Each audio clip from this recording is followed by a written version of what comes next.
The text came at 11:43 p.m. while I was brushing my teeth. 3 words that would change everything I thought I knew about loyalty, friendship, and the man I'd been planning to marry. She knows everything. It wasn't from him. It was from her. My best friend of 12 years. The maid of honor at my upcoming wedding. The woman who'd held my hair back during food poisoning and talked me through every breakup before David. The woman who'd just spent the last 6 months systematically destroying my relationship from the inside. Before we jump back in, tell us where you're tuning in from, and if this story touches you, make sure you're subscribed, because tomorrow, I've saved something extra special for you. I stared at that message until my vision blurred. Not from tears, but from the sheer impossibility of what I was seeing. Emma had been my person since sophomore year of college. We'd shared everything: apartments, clothes, secrets that could ruin careers. She was supposed to be the one walking down the aisle beside me in 8 weeks. She was supposed to be the one helping me into my dress, fixing my veil, telling me I looked beautiful.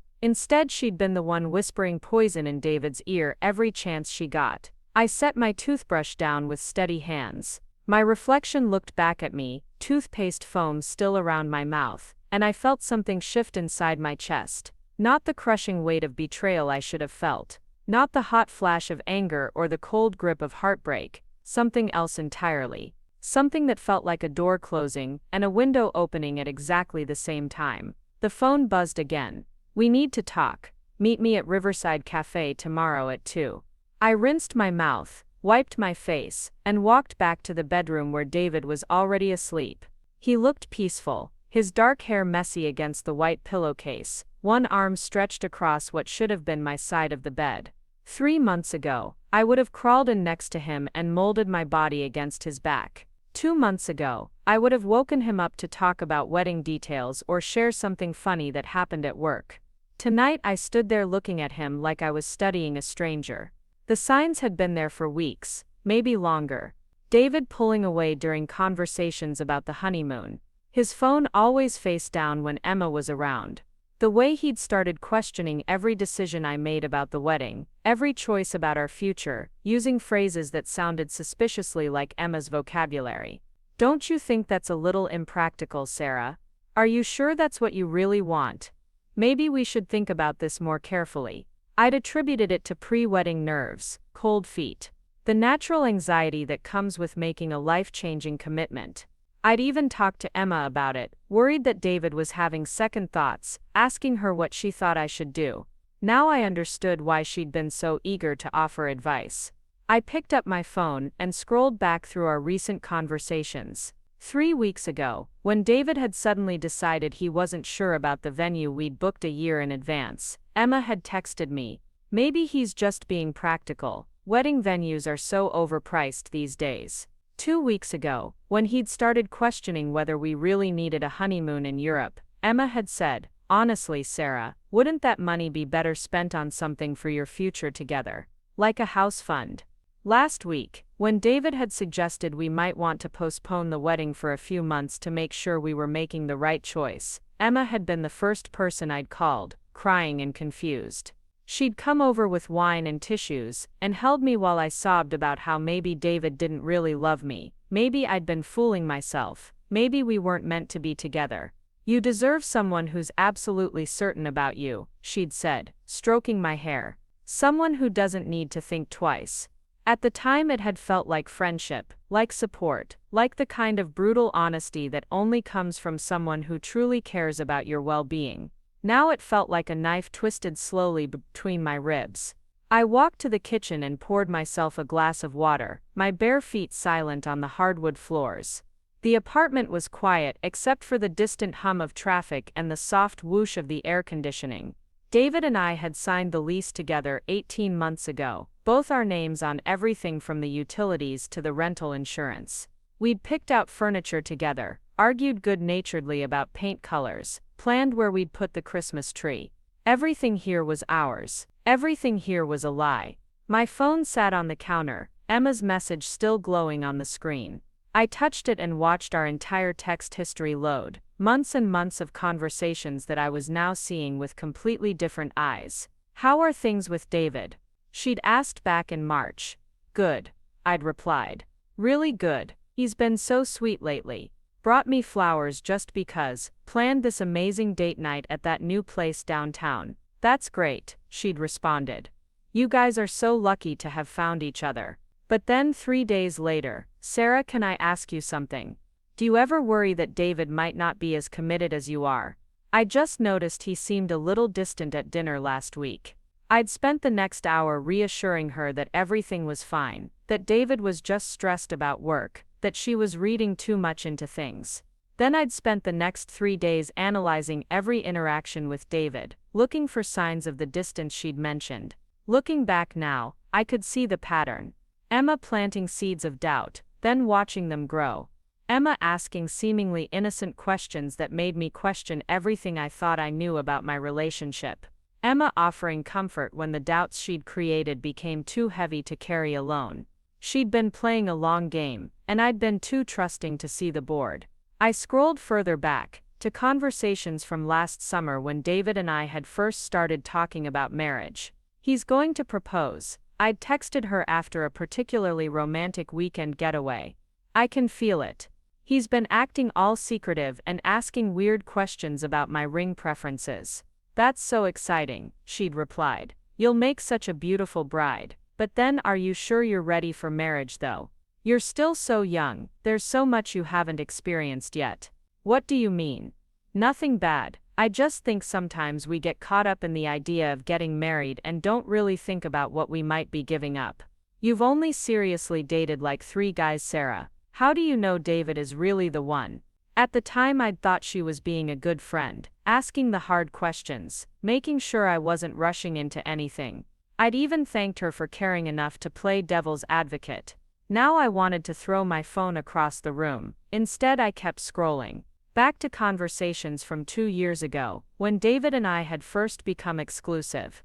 Back to the night I'd called Emma, giddy and breathless, to tell her about our first I love you. He's incredible, Em. Like I can't believe this is real. I've never felt this way about anyone before. I'm so happy for you, she'd replied. But then an hour later, just promise me you won't lose yourself in this relationship. I've seen it happen to so many girls. They meet a guy and suddenly they're different people. I won't, I'd promised. David loves me for who I am. Of course he does. I just want to make sure you remember who that is. Every conversation, every phone call, every time I'd shared my happiness with her, she'd found a way to undermine it. Subtly, gently, with just enough concern and love in her voice that I'd never questioned her motives. She'd been my best friend. Of course she wanted what was best for me, except she didn't. I set the phone down and walked to the living room, where our engagement photos sat in frames on the bookshelf. David and me laughing in the park where we'd had our first date. David and me dancing at his sister's wedding last year. David and me building a snowman during the blizzard that had trapped us in his apartment for 3 days. The weekend I'd realized I wanted to spend the rest of my life with him. In every photo, I looked radiantly happy. David looked happy too. We looked like people in love, people with a future, people who belonged together. When had that changed? When had the doubt crept in? When had I started questioning whether we were right for each other? Whether he really loved me, whether I was settling or he was settling, or we were both just going through the motions because it was easier than starting over. The doubt had started with Emma. I picked up one of the photos, the one from his sister's wedding. Emma had been there that night, had been the one taking pictures of us dancing, telling us how perfect we looked together, how she couldn't wait for our wedding. You two are going to have the most amazing marriage, she'd said, hugging us both goodbye at the end of the night. 2 months later she'd started asking if I was sure David was the one. My phone buzzed with another text, not from Emma this time, from David. Can't sleep. Want to talk. I stared at the message for a long moment. 6 months ago, I would have rushed back to the bedroom, would have curled up next to him and talked until dawn about whatever was keeping him awake. 3 months ago, I would have at least responded, would have asked what was wrong, would have offered to make tea or put on a movie. Tonight I turned the phone face down on the coffee table and went to bed in the guest room. I didn't sleep. I lay there in the dark, staring at the ceiling, playing back years of conversations and interactions and moments that I was now seeing clearly for the first time. Emma at my birthday party last year, pulling David aside for what looked like an intense conversation while I was opening presents. Emma insisting on planning my bachelorette party, then suggesting we do something low-key, instead of the weekend in Vegas I'd wanted. Emma volunteering to help with wedding planning, then subtly steering me toward choices that David had later criticized. Emma had been orchestrating this destruction for months, maybe years, and I'd been too blind to see it. The sun was coming up when I finally got out of bed. David was still asleep in our room, his phone silent on the nightstand. I made coffee and sat at the kitchen table with my laptop, opening a document I'd titled Wedding Planning months ago. Instead of looking at seating charts and vendor contracts, I started typing. I wrote down every conversation I could remember, every time Emma had planted doubt or asked leading questions or offered advice that had led to arguments between David and me. I wrote down every time she'd been alone with him at parties or dinners, or group gatherings. Every time she'd offered to help with something wedding-related, then somehow made it more complicated or stressful than it needed to be. By the time David wandered into the kitchen at 9, I had 12 pages of notes. "Morning," he said, not quite looking at me. "You were up early, couldn't sleep." I closed the laptop. "Coffee's fresh." He poured himself a cup and stood leaning against the counter, the way he did when he wanted to talk about something but didn't know how to start. 6 months ago, I would have asked what was on his mind. I would have made it easy for him. Today I waited. "Sarah," he finally said, "we need to talk about something." "Okay, I've been thinking about the wedding, about us. About whether we're really ready for this."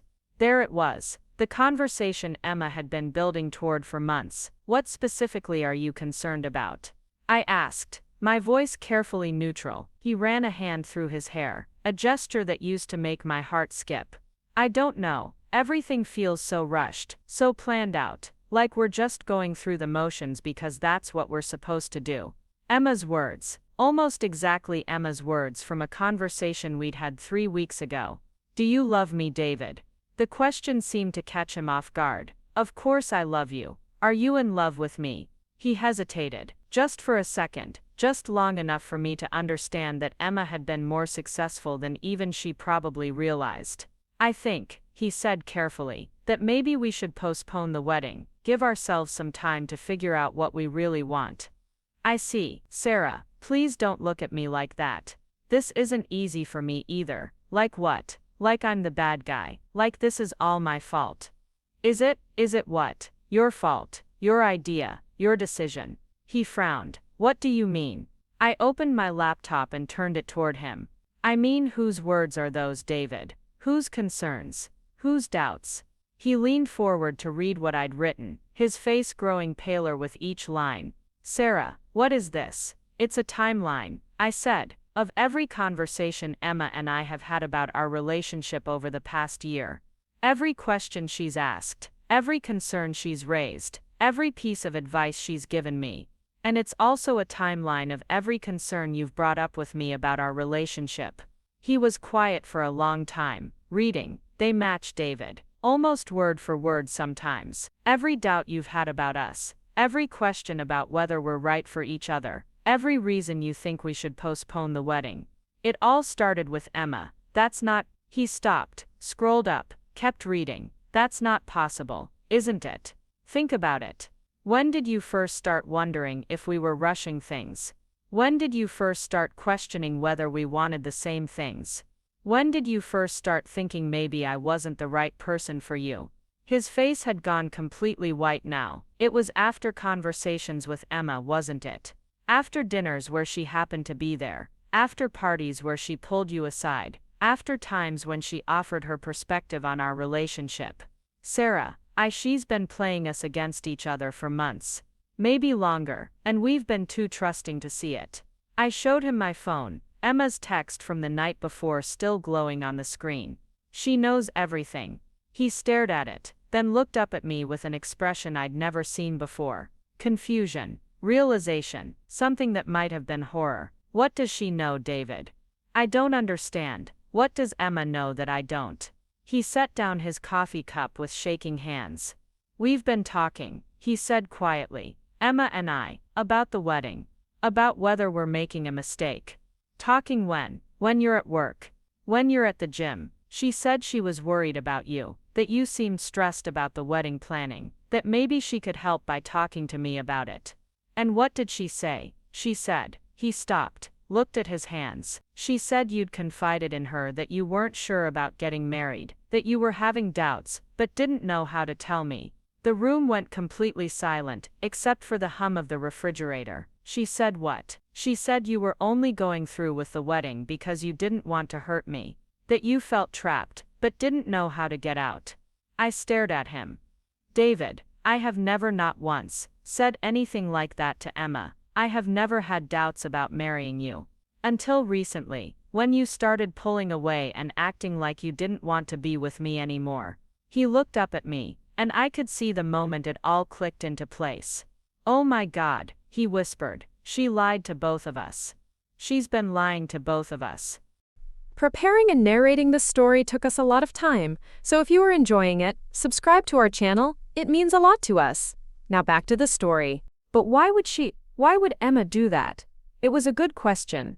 Emma had never shown any interest in David before. She'd been nothing but supportive when we'd first started dating. She'd been the one pushing me to give him a chance when I'd been hesitant after my last relationship ended badly. Or had she? I picked up my phone and scrolled back even further, to the very beginning of my relationship with David. Remember how we met? I asked him. At that party at your friend Jake's place. You were by the kitchen and I spilled beer on your dress. Right. And who introduced us? He thought for a moment. I think Emma did, didn't she? I nodded. Emma introduced us. Emma, who knew I'd just gotten out of a terrible relationship and wasn't looking to date anyone. Emma, who knew you'd just moved to the city and didn't know many people. Sarah, what are you saying? I'm saying maybe this has been a longer game than we realized. I found the text I was looking for, from 2.5 years ago. There's this guy at the party who keeps asking about you. He's really cute. You should talk to him. That was how it had started. Emma pushing me toward David, encouraging me to give him a chance, telling me how perfect we were for each other. Until we actually were. And then she'd started tearing us apart. She wanted us together until she realized we actually worked. I said, more to myself than to him. She thought it would be a fun distraction, maybe a rebound relationship for me, something casual, something that wouldn't last. And when it did last, she couldn't handle it. David was quiet for a long time, processing. I could see him replaying conversations, rethinking moments, understanding for the first time how he'd been manipulated. Sarah, he said finally, I am so sorry. For what? For doubting you, for doubting us, for letting her get in my head like that. I looked at him, this man I'd been planning to marry, this man who'd been ready to call off our wedding because another woman had convinced him I didn't love him. Are you? I asked.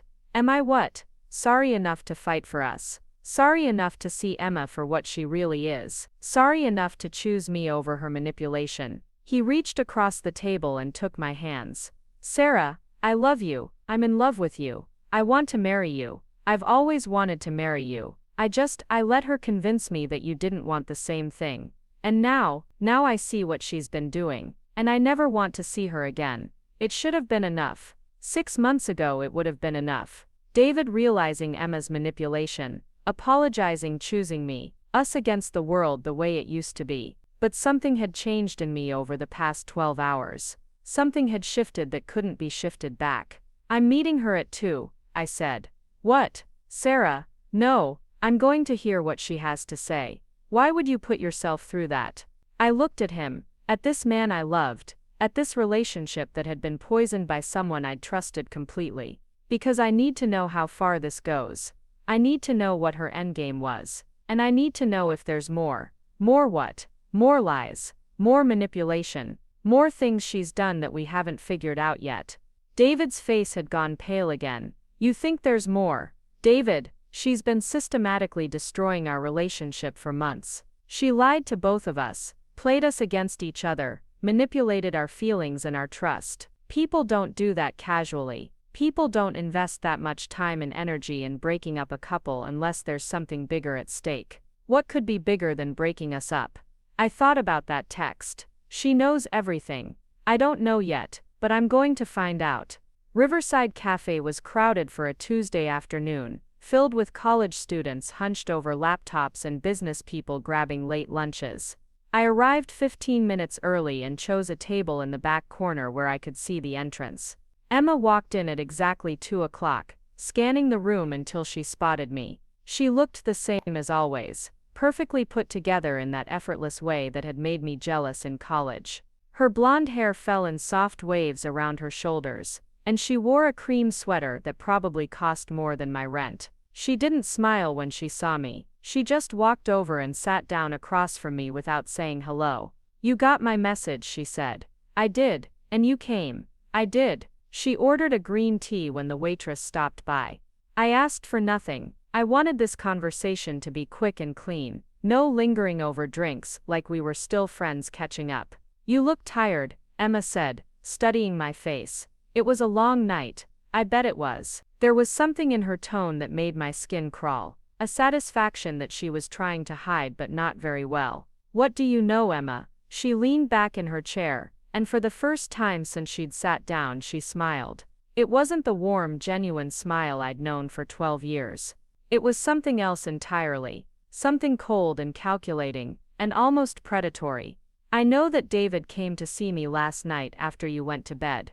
The words hit me like a physical blow. "What?" He was upset, confused. "He said you'd been acting strange lately, distant. He wanted to talk to someone who knew you both well." I kept my face perfectly still, but inside everything was crumbling. "And what did you tell him?" "I told him the truth, Sarah, that you've been having doubts about the wedding for months. That you've been confiding in me about how trapped you feel, how you're not sure you're ready for marriage. We both know that's not true, do we?" She tilted her head, studying me like I was a puzzle she was trying to solve. "Because from where I'm sitting, it looks like I was right all along." "About what?" "About you not being ready. About you and David not being right for each other. About this whole engagement being a mistake." The waitress brought Emma's tea, and she thanked her with that perfect smile that had charmed teachers and professors and bosses, and probably David too. When we were alone again, she added honey to her cup with careful, precise movements. "You want to know what I really know, Sarah?" "Yes. I know that you've been playing house with David for 2 years, pretending to be someone you're not, because you were so desperate to be loved that you convinced yourself you wanted the same things he wanted. That's not true, isn't it? You hate his friends. You think they're boring. You told me that yourself."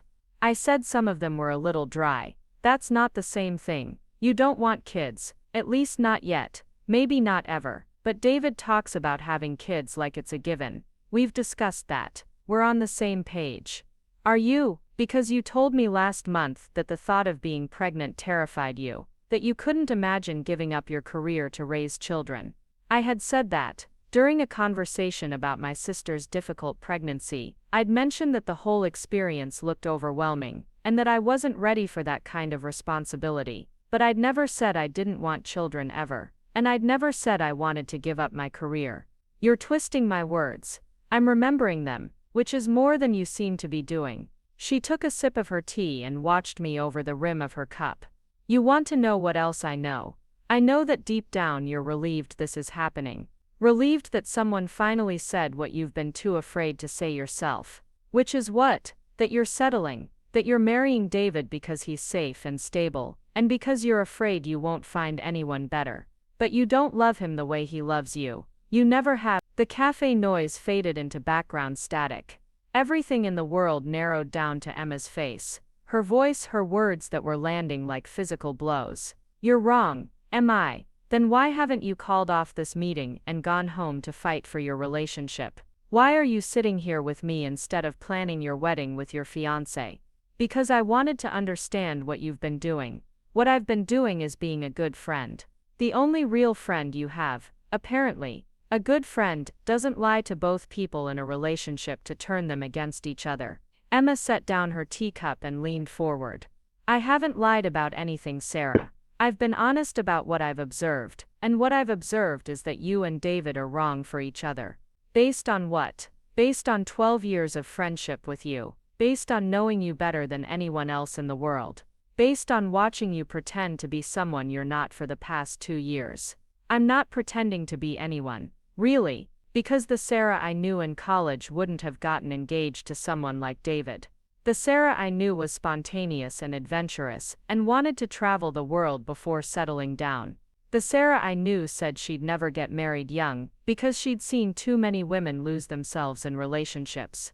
She was right about that last part. I had said that freshman year, after watching my roommate drop out of school to follow her boyfriend to another state. People change, Emma. People grow up. Or people get scared and settle for the first decent guy who pays attention to them. David isn't just any decent guy. No, you're right. He's exactly the kind of guy your parents would approve of. Stable job, good family, conventional goals. He's the safe choice. There's nothing wrong with safe. There is when it's not what you really want. How do you know what I really want? Because I've been your best friend for 12 years, Sarah. I know you better than you know yourself sometimes. The arrogance in her voice was breathtaking. The absolute certainty that she understood my feelings better than I did. That she had the right to make decisions about my life, based on her interpretation of casual conversations and offhand comments. Let me ask you something, Emma. Okay, if you truly believed that David and I were wrong for each other, if you really thought I was making a mistake, why didn't you just talk to me directly? Why all the manipulation and lies? I tried talking to you directly, multiple times. You wouldn't listen. When? Every time I brought up concerns about the relationship. Every time I suggested you might want to slow down or think more carefully about what you were doing. You dismissed everything I said, because you were being negative about someone I loved. I was being realistic about someone you thought you loved. There's a difference. Yes, Sarah, there is. She finished her tea and signaled for the check. You want to know the real truth. I've been trying to save you from making the biggest mistake of your life, and instead of thanking me, you're sitting here acting like I'm the villain. You lied to David about what I said to you. I shared my observations about your behavior and your concerns. You told him I felt trapped, don't you? The question hung in the air between us. Emma was watching me carefully, waiting for my answer. No, I said. I don't feel trapped. I feel betrayed. By someone I trusted completely. Because you can't handle the truth. The truth according to you. The truth according to you. The truth according to reality. The waitress brought the check, and Emma pulled out her wallet. She left exact change plus a generous tip.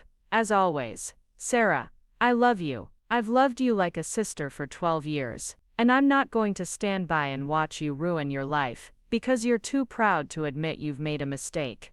What if you're wrong? What if David and I are actually happy together? Are you really honestly happy? Yes, even after everything that's happened this week. Everything that happened this week was because of what you did. No, Sarah, everything that happened this week was because the cracks were already there.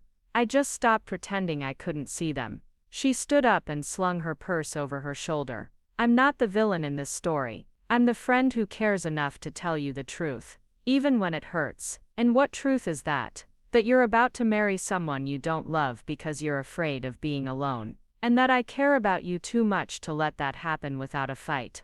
What if I told you that you're wrong? What if I told you that I do love David? That I want to marry him? That you've misunderstood everything? Then I'd say you're lying to yourself the same way you've been lying to me.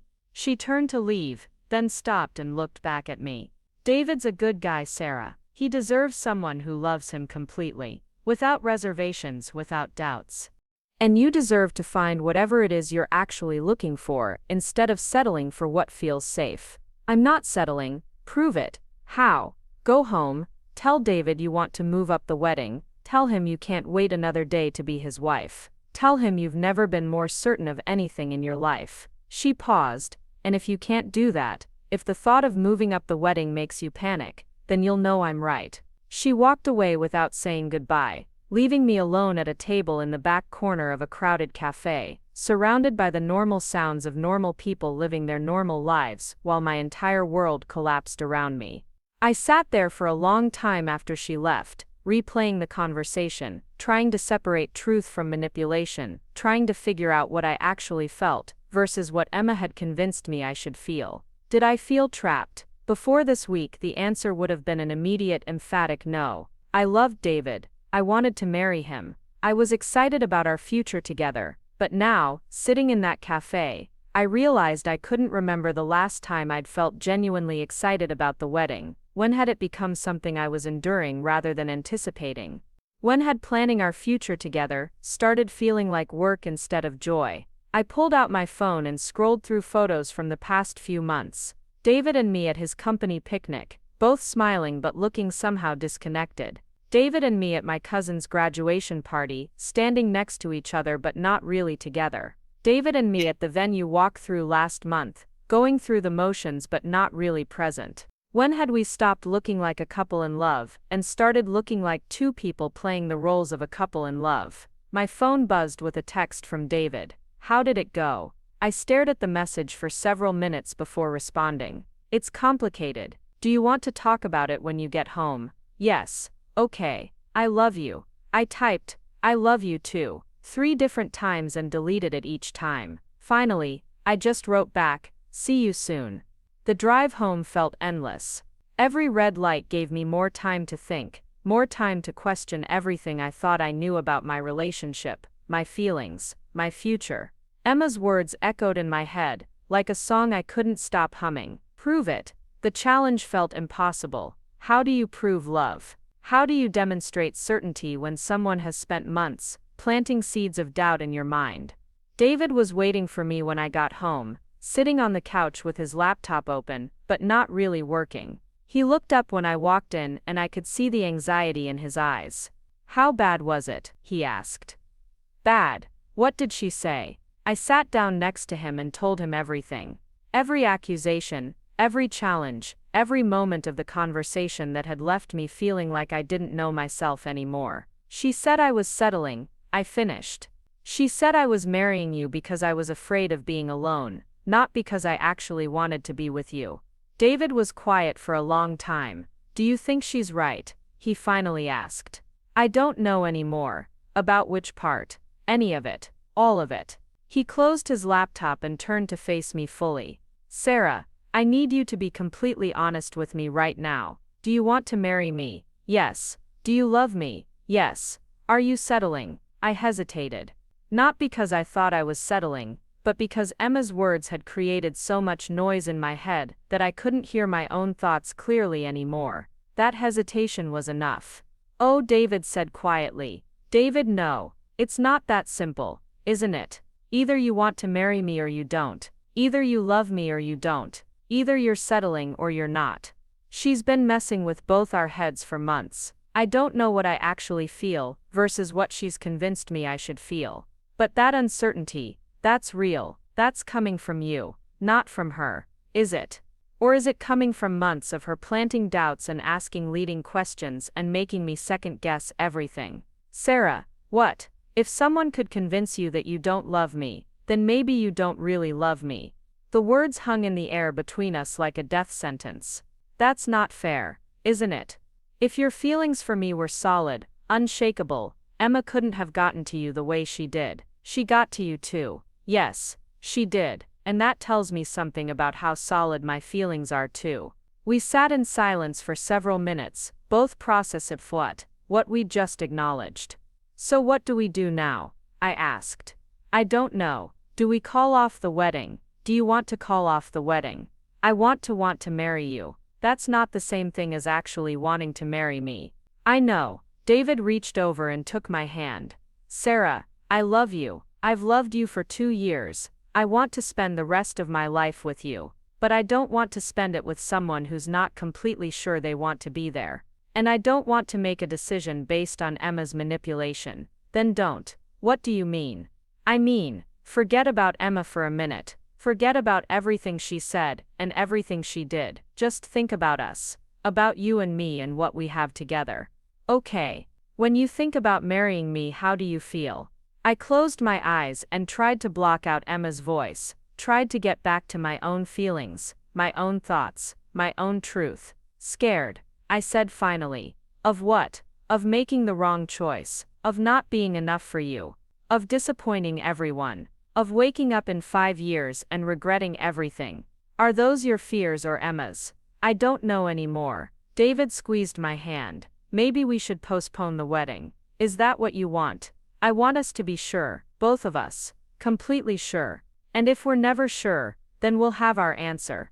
I opened my eyes and looked at him. This man I'd been planning to marry in 6 weeks. This man who'd been ready to call off our wedding yesterday, because he thought I didn't love him. Emma wins either way, doesn't she? What do you mean? If we get married, she'll say we're making a mistake. If we don't get married, she'll say she was right all along. This isn't about Emma anymore, Sarah. This is about us. Is it? Because it feels like she's still controlling everything, even when she's not here. David let go of my hand and leaned back against the couch cushions. Maybe that's the real problem. What? That we're even talking about her right now. That we're making decisions about our relationship based on what someone else said or did or thinks. He was right. Emma had inserted herself so completely into our relationship that we couldn't even have a conversation about our future without referencing her opinions and actions. So what do we do? I think, David said slowly, that we need to figure out who we are without her influence. Both of us. What does that mean? It means no more Emma. At all. No contact. No updates through mutual friends. No checking her social media. Nothing. And then we see what's left. We see if what we have together is real, or if it was just something that existed in the space between her manipulations. That could take a while, however long it takes. And the wedding, we postpone it. Indefinitely. David, Sarah, I love you, but I won't marry someone who isn't absolutely certain they want to be married to me. And right now, you're not certain. Maybe that's Emma's fault. Maybe it's not. But either way, it's where we are. So we're taking a break. We're taking time to remember who we are individually before we decide if we want to be together permanently. It wasn't what I'd expected when I'd walked into that cafe to confront Emma. I'd thought I would expose her lies. David and I would unite against her manipulation, and we'd emerge stronger than ever. Instead, her poison had worked exactly as she'd intended. There's something else, David said. What? Emma called me this morning. Before you got home. My stomach dropped. What did she say? She said she was worried about you, that the conversation didn't go well, that you seemed confused and upset, and that maybe I should give you some space to process everything. And what did you tell her? I told her that our relationship was none of her business anymore, and that she should stay out of it. How did she respond? She said she understood, but that she hoped I would be patient with you while you figured things out. Even in defeat, Emma was still planting seeds. Still suggesting that I needed time to figure things out, still implying that my feelings were unstable and uncertain. She's never going to stop, is she? Not unless we stop giving her power over us. And how do we do that? We prove that what we have is stronger than what she tried to destroy. And if it's not, then we move on with our lives separately, and eventually thank her for saving us from making a mistake. You really think we might be making a mistake? David looked at me for a long moment. I think Emma wouldn't have been able to get between us if we were as solid as we thought we were. So this is it. We're done. We're taking a break. A real break. No contact for 30 days. No talking through friends. No accidental run-ins. No checking up on each other. 30 days to remember who we are without each other, and without Emma's influence. And then we decide if we want to try again, or if we want to say goodbye for good.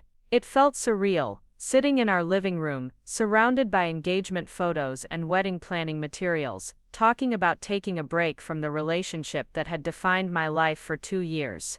Where will you go? My sister's place probably. What about you?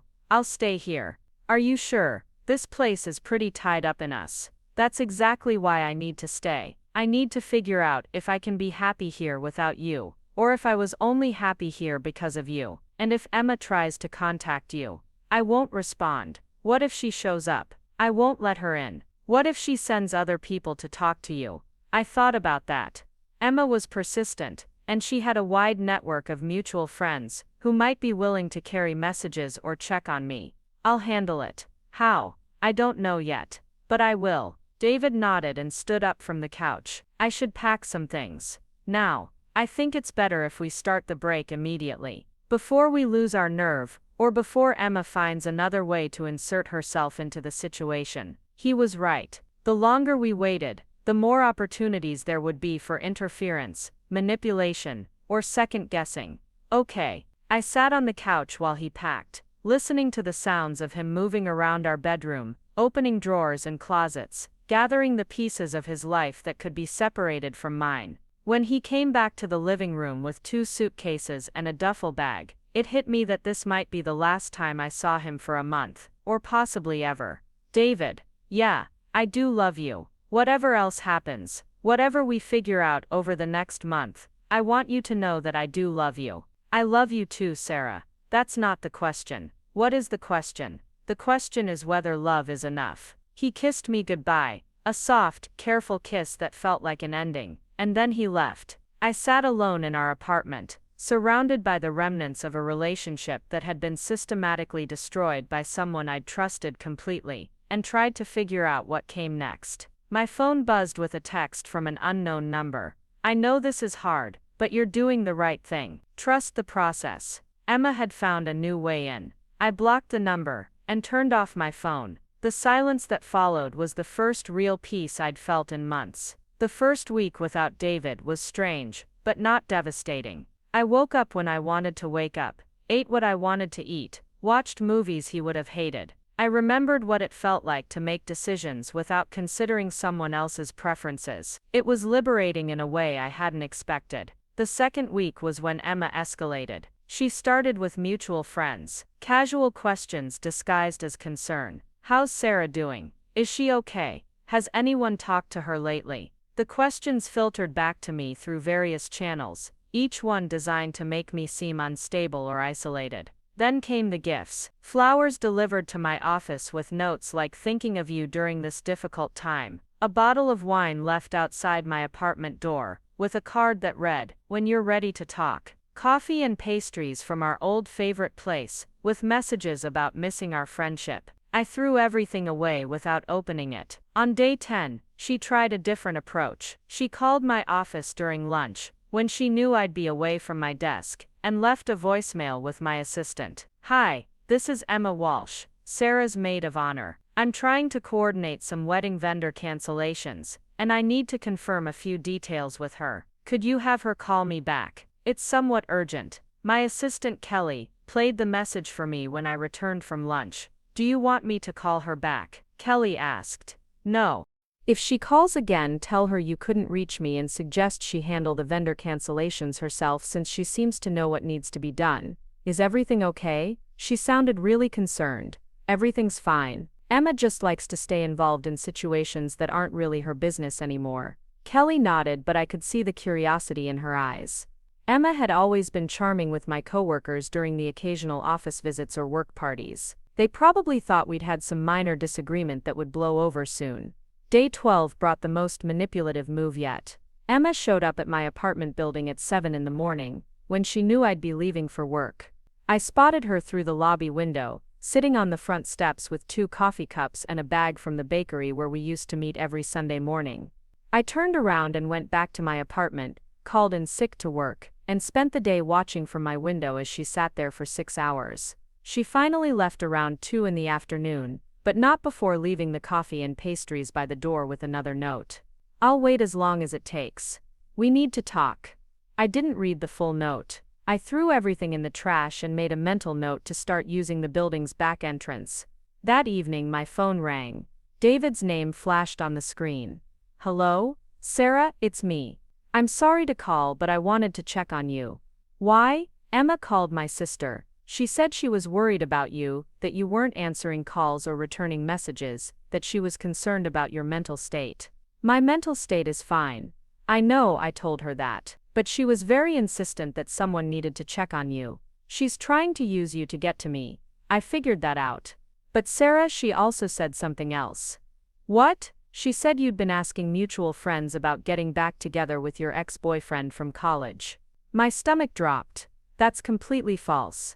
I know, Marcus has been married for 3 years. But Emma seemed to think this was evidence that you were already moving on, that our break was just a way for you to explore other options without officially cheating."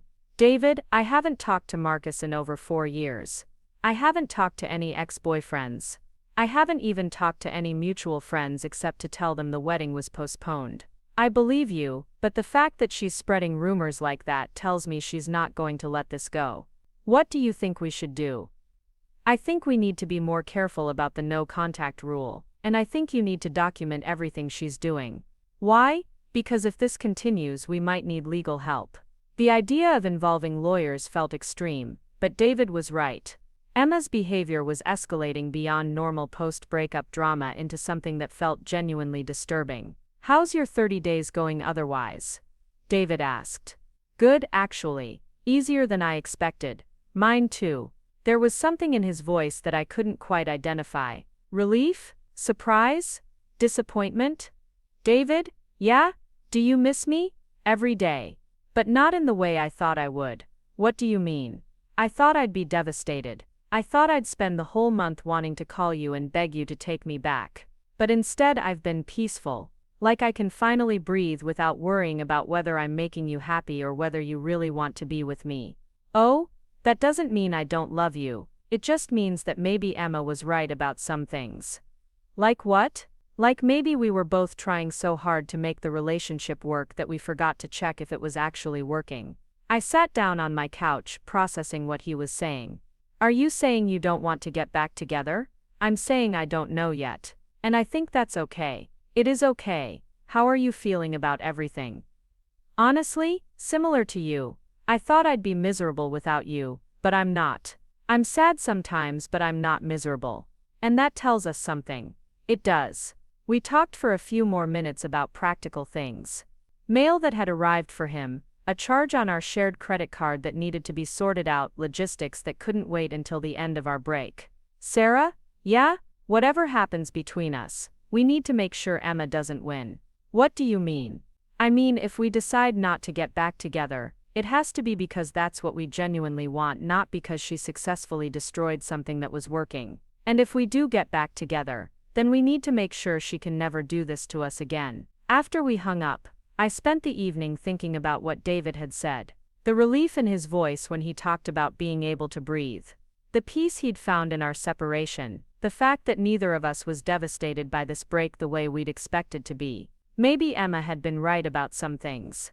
Maybe we had been forcing something that wasn't quite working.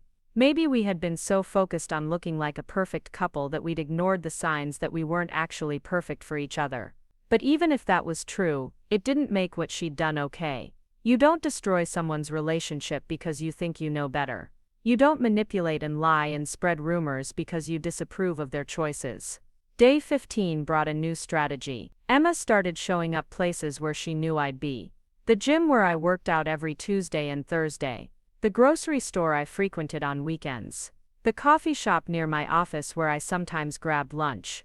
She never approached me directly. She would just be there, visible in my peripheral vision, a constant reminder that she was watching and waiting. Sometimes she'd smile and wave like nothing had happened. Sometimes she'd look sad and disappointed, like I was the one who had hurt her. It was psychological warfare, and it was working. I started changing my routines, avoiding places I'd always gone, looking over my shoulder constantly. I felt like I was being stalked, which I suppose I was. Day 18 was when I finally snapped. I was leaving the library downtown, arms full of books for a work project, when I spotted Emma sitting on a bench across the street. She was reading a magazine, but I could tell she was watching me through her sunglasses. Instead of pretending I didn't see her or hurrying away like I had been doing, I walked directly over to her. What do you want, Emma? She looked up with that practiced expression of surprise that I now recognized as completely fake. Sarah? Hi, I didn't know you'd be here. Yes, you did. You've been following me for a week. Following you? That's a little paranoid, don't you think? Is it? Because you've been at my gym, my grocery store, my coffee shop, and now here. Either you've completely changed all your habits to match mine, or you're stalking me. I'm not stalking you. I'm just trying to live my life, and we happen to frequent some of the same places. Cut the act, Emma. What do you want? She closed her magazine and looked at me with an expression that was half concerned friend, half disappointed parent. I want my best friend back. Your best friend never existed. You made her up so you'd have someone to control. That's not true, isn't it? When have you ever supported something I wanted that you didn't approve of? When have you ever been happy for me, when my happiness didn't align with your vision of what my life should look like? I've always wanted what's best for you. No, you've wanted what you thought was best for me. There's a difference. Sarah, you're upset right now, and I understand that. But we've been friends for 12 years.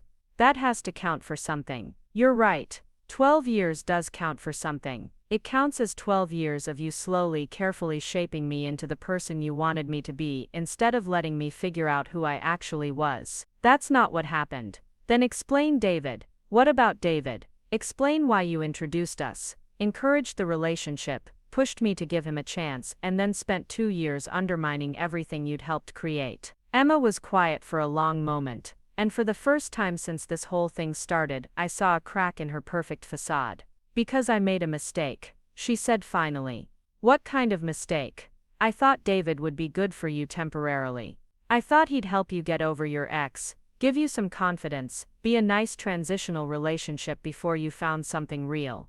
And when it became something real, I realized I'd miscalculated. Miscalculated what? How serious you'd get about him, how much you'd change for him, how willing you'd be to settle for safe instead of waiting for something extraordinary. David isn't settling. He's not safe. He's the person I fell in love with. Is he? Or is he the person I told you to fall in love with? The question hit me like a slap. Because the truth was, I couldn't remember anymore what had been my genuine feelings and what had been Emma's influence. Even if that's true, it doesn't give you the right to destroy my relationship. I wasn't destroying it. I was saving you from making a mistake that would have ruined your life. By lying to both of us. By telling you both truths you weren't ready to hear. What truth, Emma? What truth was so important that you had to manipulate and scheme and hurt people to make sure we heard it? That you don't love him the way you think you do. That you're confusing gratitude and convenience with love. That you're settling for the first person who treated you well because you're afraid you won't find anyone better. And you know this how? Because I know you. Because I've watched you in love before, and this isn't what it looks like. When have you watched me in love before? With Marcus. With Jake. Even with that guy from your study abroad program. Marcus was a disaster. Jake cheated on me. The guy from study abroad lived in another country, but you were different with them. You were passionate. You fought for those relationships. You took risks. I also got hurt, but you were alive. You were yourself. With David, you're this muted version of yourself. You're careful and contained and safe. Maybe that's called growing up. Or maybe it's called giving up. I stared at her, this woman who'd been my closest friend for over a decade, and realized that she genuinely believed everything she was saying. She really thought she was saving me. She really thought she knew better than I did what would make me happy. Emma, even if you're right about everything, even if David and I are wrong for each other, and I am settling and I would have been miserable if we'd gotten married, you still had no right to interfere. I had every right. I'm your best friend. No, you're not. Best friends don't manipulate each other. They don't lie to each other. They don't sabotage each other's relationships because they disapprove. So what are you saying? I'm saying we're done. Completely done. No more friendship. No more contact. No more involvement in my life in any way. Sarah, you don't mean that. I absolutely mean that. You'll change your mind. When you realize I was right about David, when you see that I was trying to help you, you'll understand. Even if you are right about David, I will never forgive you for the way you went about this. You say that now. But no, Emma. There is no but. There is no scenario where we go back to being friends. You crossed a line that can't be uncrossed. What line? You decided that your opinion about my life was more important than my right to make my own choices. You decided that your love for me gave you permission to control me. That's not friendship. That's not love. That's something else entirely. I turned to walk away, but she grabbed my arm. Sarah, please, don't throw away 12 years of friendship, because you're angry. I'm not throwing it away because I'm angry. I'm ending it because it was never real. It was real. It is real. Real friendship is built on respect and trust and honesty. We've never had any of those things. We've had dependency and control and manipulation disguised as love. That's not true. Isn't it? When have you ever respected a decision I made that you disagreed with? When have you ever trusted me to know what was best for my own life? When have you ever been completely honest with me about your motivations? She didn't answer. Exactly. I pulled my arm free and walked away. This time she didn't follow. When I got home, I called David. I confronted Emma today. How did it go? She admitted everything. Not in the way you'd expect, but she admitted that she deliberately interfered with our relationship because she thought she knew better than we did what would make us happy. And how do you feel about that? Angry, betrayed, but also relieved. Relieved, because now I know for sure that what happened between us wasn't about us. It was about her, and that means whatever we decide about our future, we're deciding it for the right reasons. Speaking of which, how are you feeling about our future? I thought about it for a moment. I miss you. I love you. But I also think Emma was right about some things. Which things? I think we were trying so hard to make everything perfect that we forgot to check if it felt right. I think we were both more in love with the idea of being in love than we were with each other. So you want to stay broken up? I want to try again. Differently this time. What does differently look like? It looks like dating each other instead of planning a life together. It looks like figuring out who we are individually before we decide if we want to be together permanently. It looks like no timelines, no expectations, no pressure to be anything other than exactly who we are. That sounds scary. It does, but it also sounds honest. When do you want to start? How about tomorrow? Tomorrow works. We talked for a few more minutes about logistics, about how to navigate this new version of our relationship, about what boundaries we needed to set to make sure Emma couldn't interfere again. After we hung up, I sat in my apartment and thought about everything that had happened over the past 3 weeks. Emma had been wrong about a lot of things, but she'd been right about one crucial point. David and I had been settling, not for each other, but for a version of love that was safe and predictable and ultimately unsatisfying. Now we had a chance to find out what was underneath all that safety. We had a chance to discover if what we felt for each other was real, or if it was just a comfortable habit we'd mistaken for love. Either way, we'd figure it out together, without Emma's interference, without anyone else's opinions about what we should want or feel or do. For the first time in months, I felt like my life was actually mine again. My phone buzzed with a text from an unknown number. You'll regret this. When David shows you who he really is, don't come crying to me. I blocked the number and turned off my phone. Some battles aren't worth fighting. Some people aren't worth saving from themselves. Emma had made her choice. Now I was free to make mine. 6 months later, I was sitting in a different coffee shop across town when I saw the notification pop up on my phone. Emma was getting married. The engagement announcement showed up in my Instagram feed, despite the fact that I'd unfollowed her months ago. Mutual friends had been liking and commenting, which pushed it into my suggested posts. She looked radiant in the photos, holding hands with a man I'd never seen before, both of them beaming at the camera with the kind of joy that looked almost aggressive in its perfection. I stared at the post for several minutes, waiting for some emotional reaction. Anger, hurt, curiosity, even satisfaction that she'd moved on. Nothing came. Looking at Emma's face felt like looking at a stranger, someone I'd known in passing years ago but couldn't quite place. David walked into the coffee shop just as I was closing the app. We'd been doing this for 3 months now. These casual Tuesday morning meetups that didn't have a label or a purpose beyond wanting to see each other. Sometimes we talked about getting back together officially. Sometimes we talked about other people we were dating. Sometimes we just sat in comfortable silence, reading our respective books and stealing glances at each other over our coffee cups. You look thoughtful, he said, sliding into the chair across from me. Emma's engaged. Huh, how do you feel about that? Nothing, which is weird, right? I thought I'd feel something. Maybe feeling nothing is feeling something. That's very philosophical for 9 in the morning. He smiled and ordered his usual black coffee from the waitress who knew us by now. We'd become regulars here, the couple who might or might not be a couple, who showed up every Tuesday like clockwork but never seemed to make any progress toward anything definitive. Do you think she's happy? David asked. I think she's happy that she looks happy. Whether that's the same thing, I don't know. And you, are you happy? It was a question he asked me often these days, usually with a slight hesitation that suggested he wasn't sure he wanted to know the answer. I'm getting there. That's not a yes. It's not a no either. Sarah. What? We've been doing this dance for 3 months, meeting every week, texting sporadically, existing in this weird liminal space between together and apart. Don't you think it's time we figured out what we're actually doing? I'd been dreading this conversation while simultaneously hoping for it. The uncertainty had been comfortable in a way, safe from the pressure of commitment or the finality of goodbye. But David was right. We couldn't stay suspended indefinitely. What do you want to be doing? I want to be with you. Officially, completely. No more trial periods or casual dating or hedging our bets.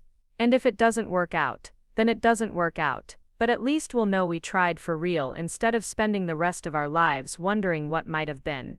I thought about Emma's engagement photos, about the performance of happiness versus the reality of it, about the difference between loving someone and loving the idea of being in love. David, can I ask you something? Do you love me because I'm me, or do you love me because I'm familiar and safe and we have history together? That's a loaded question. It's an honest question. He was quiet for a long moment, stirring sugar into his coffee with unnecessary concentration. 6 months ago, I would have said I loved you because you were you, but if I'm being completely honest, I think some of it was familiarity and comfort and the fear of starting over with someone new. And now I love you because every Tuesday morning when you walk into this coffee shop I feel genuinely excited to see you. Not because you're my girlfriend or my fiancé or because we have plans later, but because I like who you are when you're just being yourself without any expectations or roles to play. That's a good answer. Is it true though? Do you love me or do you love the security of us? I'd been asking myself the same question for months, trying to separate genuine feeling from habit and convenience and the fear of being alone. I love the way you argue with me about books you haven't read. I love that you still get excited about stupid action movies. I love that you never try to fix my problems unless I specifically ask you to. I love that you let me be moody without taking it personally. Those are things you like about me. That's not the same as love. I love you because when Emma was systematically destroying my sense of reality, you were the one person who helped me find my way back to myself. Even when it meant losing you. And that's enough to build a relationship on. I think it's enough to build a real relationship on. Not the performance of a relationship, not the idea of a relationship, but the actual messy, complicated, uncertain thing. David reached across the table and took my hand. So what does that look like practically? It looks like no timelines. No engagement, no moving in together, no big declarations about the future, just us, figuring it out as we go. For how long? For as long as it takes, or as long as we both want to keep trying. That's terrifying. It is, but it's also honest. Okay, what? Okay, let's try, for real this time. I squeezed his hand and felt something settle in my chest, something that felt like relief mixed with anticipation. It wasn't the overwhelming rush of passion I'd felt with some of my college boyfriends, but it wasn't the constructed emotion I'd been calling love for the past 2 years either. It was something steadier and more genuine, something that felt like it might actually last. There's one more thing, David said. What? I ran into Marcus last week, Emma's ex from college. Random, not random, he sought me out. Apparently Emma's been telling people that you and I broke up because you were still in love with him. That's ridiculous.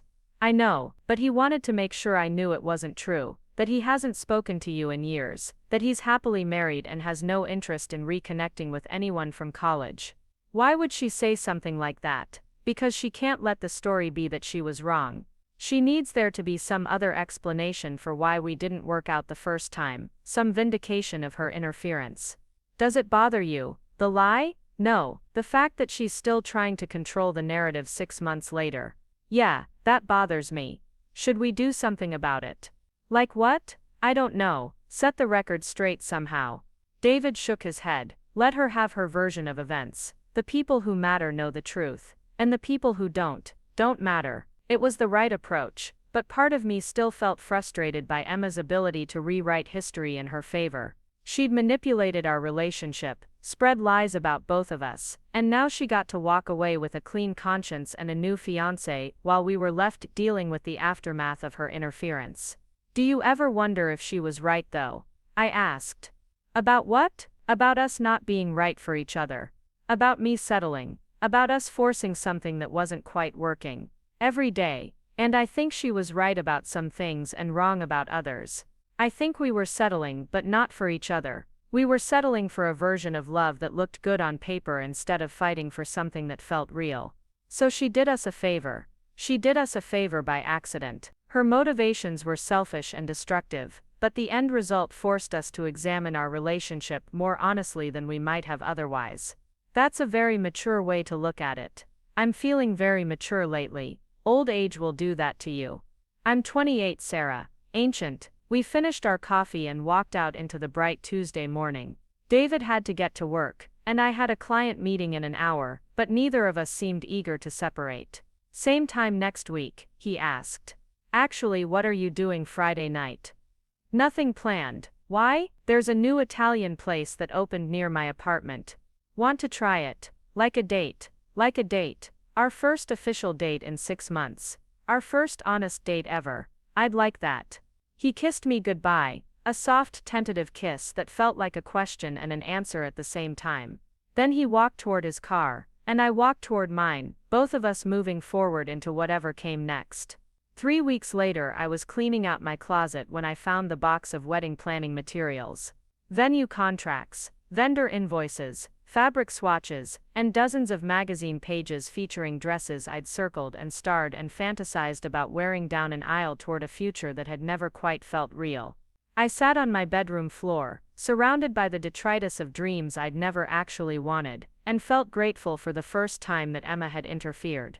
Not because she'd been right about David and me, but because she'd forced us to stop sleepwalking through our relationship and start paying attention to what we actually felt versus what we thought we should feel. My phone buzzed with a text from David. Dinner tomorrow. I found a new place. Your place or mine after. I typed back. Yours. I like your neighborhood better. See you at 7. I put the wedding materials in a bag for donation and made space in my closet for clothes that actually fit the life I was living instead of the life I'd been performing. Then I called my sister to tell her I was happy, really happy, for the first time in longer than I could remember. What changed? She asked. I stopped trying to be who I thought I should be and started figuring out who I actually am. And David is doing the same thing. Think it will work out this time. I think we'll find out together. That's all anyone can do. She was right. Love wasn't about certainty or timelines or meeting other people's expectations about what your relationship should look like. It was about showing up honestly, day after day, and choosing each other despite the uncertainty, despite the risk, despite the possibility that it might not work out in the end. Emma had taught me that, though not in the way she'd intended. That evening I went for a walk in my neighborhood and past the park, where David and I had our first date 2.5 years ago. A young couple was sitting on our old bench, the woman showing the man something on her phone, while he laughed and pulled her closer. They looked happy. They looked like David and I used to look before Emma's poison had crept into our relationship. I hoped they had better friends than we'd had. I hoped no one would try to convince them that their love wasn't real, or that they were settling, or that they'd be better off apart. I hoped they'd have the chance to figure it out for themselves. My phone rang as I was walking home. David's name appeared on the screen. Hey, I answered. Hey yourself. What are you up to? Just walking. Thinking. About what? About how lucky we are to get a second chance. We are lucky, David, yeah? I love you. Not because it's safe or familiar or convenient, but because you're you and I'm me and somehow we work together. I love you too, for all the same reasons. Good. Sarah? Yeah? Tomorrow night after dinner. Do you want to look at apartments? Together? Together. That sounds terrifying. The best things usually do. Okay, yes, let's look at apartments. Really, really, I love you too.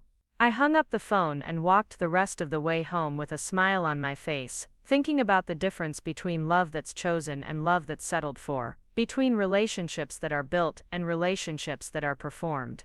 Emma was probably planning her wedding right now, picking out flowers and tasting cakes, and creating the perfect vision of happily ever after. I hoped she was happy. I hoped her new relationship was built on something more solid than her need to control and manipulate. But mostly I didn't think about her at all anymore. I had my own life to live, my own love to nurture, my own happiness to create. And for the first time in years, it felt completely authentically mine. 6 months after that, David and I moved in together, not because it was the next logical step, or because anyone expected us to, but because we wanted to wake up next to each other every morning and fall asleep next to each other every night. A year after that, he proposed. Not with a grand gesture or a public display, but with a quiet conversation on a Sunday morning about the life we wanted to build together and the commitment we were ready to make. I said yes because I meant it, because I loved him and wanted to marry him, and couldn't imagine my future without him in it. We had a small wedding with people who actually cared about our happiness instead of their own entertainment. Emma wasn't invited. I didn't think about her on my wedding day, until someone mentioned that she'd gotten divorced 6 months after her own wedding. I felt sorry for her then, briefly, but not sorry enough to reach out. Some bridges are meant to stay burned. Up next, you've got 2 more standout stories right on your screen. If this one hit the mark, you won't want to pass these up. Just click and check them out.